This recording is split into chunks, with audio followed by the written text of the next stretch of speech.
എല്ലാവർക്കും നമസ്കാരം. ഞാൻ നിങ്ങളുടെ വിപിൻ. ഇപ്പോൾ കുറച്ച് നാളത്തെ ഇടവേളയ്ക്ക് ശേഷം ഇന്നൊരു പുതിയ വീഡിയോ ആയിട്ട് വന്നിരിക്കുകയാണ്. അപ്പോൾ വേറൊന്നുമല്ല, ഒരു അൺബോക്സിംഗ് ആണ്. വാക്കോമിന്റെ CLT672 എന്ന് പറയുന്ന ഒരു ഡിജിറ്റൽ പാഡിന്റെ അൺബോക്സിംഗ് ആണ്. ഇത് നമ്മൾ ആമസോൺ വഴിയാണ് വാങ്ങിച്ചിരിക്കുന്നത്. അപ്പോൾ നമുക്ക് പെട്ടെന്ന് ഇതിന്റെ അൺബോക്സിംഗ് ഒന്ന് നോക്കാം.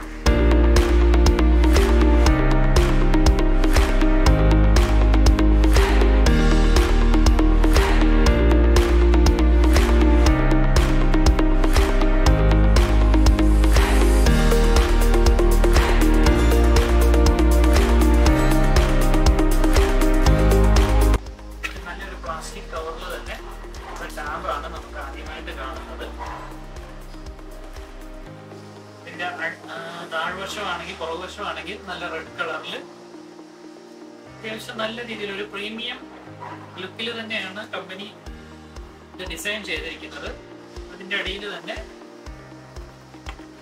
ഒരു യൂസർ ഗൈഡ്, അതുപോലെ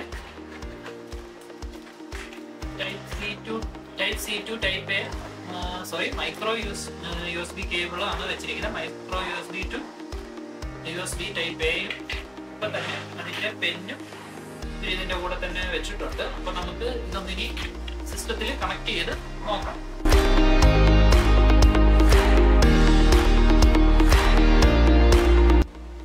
ഇപ്പൊ കണ്ടില്ലേ, ഇതൊക്കെ നമ്മൾ ഒരു മൗസിന് പകരം നമുക്കിത് ഉപയോഗിക്കാൻ സാധിക്കുന്നതായിരിക്കും. അപ്പൊ ഞാൻ ഇത് പെന്ന് മൂവ് ചെയ്യുന്നതനുസരിച്ച് നമ്മുടെ സ്ക്രീനിലെ മൗസ് പോയിന്റ് അനങ്ങുന്നത് കണ്ടു. ഇത് ജസ്റ്റ് ഒന്ന് ടച്ച് ചെയ്ത് കഴിഞ്ഞ് ഈ ടാബ് നമുക്ക് മൂവ് ചെയ്യാനായിട്ട് സാധിക്കും.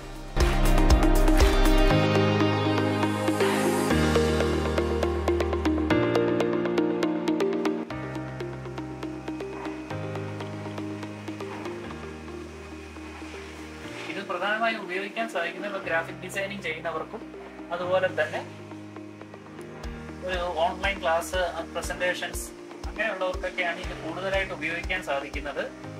ഇതിന്റെ പ്രധാന ഉപയോഗം എന്ന് പറഞ്ഞു കഴിഞ്ഞാൽ നമുക്ക് മൗസ് ഉപയോഗിച്ച് ചെയ്യാൻ പറ്റാത്ത കാര്യങ്ങൾ കുറച്ചും കൂടെ ഡീറ്റെയിൽ ആയിട്ട് തന്നെ ഇതിൽ ചെയ്യാനായിട്ട് സാധിക്കും. ഇതിന്റെ ഒപ്പം തന്നെ നമുക്ക് പെന്നിന്റെ ഒരു 3 നിബും ഒപ്പം ഒരു പെൻ ഹോൾഡറും അല്ലെങ്കിൽ ഈ ടൂൾ ഉപയോഗിച്ച് നമുക്ക് പെൻ ഹോൾഡ് ചെയ്യാനും സാധിക്കും. അതുപോലെ തന്നെ നിബ് റിലീസ് ചെയ്യാനും പുതിയ നിബ് ഇൻസേർട്ട് ചെയ്യാനും ഉപയോഗിക്കുന്ന ഒരു ടൂളും കൂടെ ഇതിന്റെ ഒപ്പം തന്നെ അവർ കമ്പനി തന്നിട്ടുണ്ട്. അപ്പം ഇതാണ് നമ്മുടെ വാക്കോം CLT672N എന്ന് പറയുന്ന നമ്മുടെ ഡിജിറ്റൽ പാഡ് വരുന്നത്. അത്യാവശ്യം സ്റ്റൈലിഷ് ലുക്ക് തന്നെയാണുള്ളത്. ഇത് നിങ്ങൾ ഒരു ഗ്രാഫിക് ഡിസൈനർ ആണ് അല്ലെങ്കിൽ ഡിജിറ്റൽ മീഡിയ രംഗത്ത് വർക്ക് ചെയ്യാൻ ആഗ്രഹിക്കുന്നവരാണെങ്കിൽ നിങ്ങൾക്ക് ഏറ്റവും കൂടുതൽ ഉപകാരപ്രദമായ ഒരു സാധനമാണ് ഈ ഒരു പ്രോഡക്റ്റ്. ഇതിന് ഞാനിപ്പോൾ ഇത് വാങ്ങിച്ചിരിക്കുന്നത് UAE മാർക്കറ്റിൽ നിന്നാണ്. ഇവിടെ 249 dirhams ആണ് ഇതിന്റെ പ്രൈസ് വരുന്നത്. ഇത് ആമസോണിൽ അവൈലബിൾ ആണ്. നാട്ടിൽ തന്നെ നമുക്കും ഇതേ പ്രോഡക്റ്റ് തന്നെ കിട്ടില്ല. പക്ഷെ ഇതുപോലെയുള്ള ധാരാളം പ്രോഡക്റ്റുകളുണ്ട്. ഒരു 4000-4500 രൂപ റേഞ്ചിലൊക്കെ വരുമ്പോൾ അത്യാവശ്യം അഫോർഡബിൾ ആയിട്ടുള്ള ഒരു പ്രോഡക്റ്റ് തന്നെയാണ് ഇത്.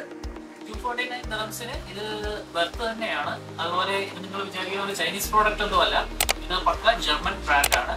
അപ്പം അടുത്തൊരു വീഡിയോ ആയിട്ട് വരുന്നതായിരിക്കും. Bye, take care.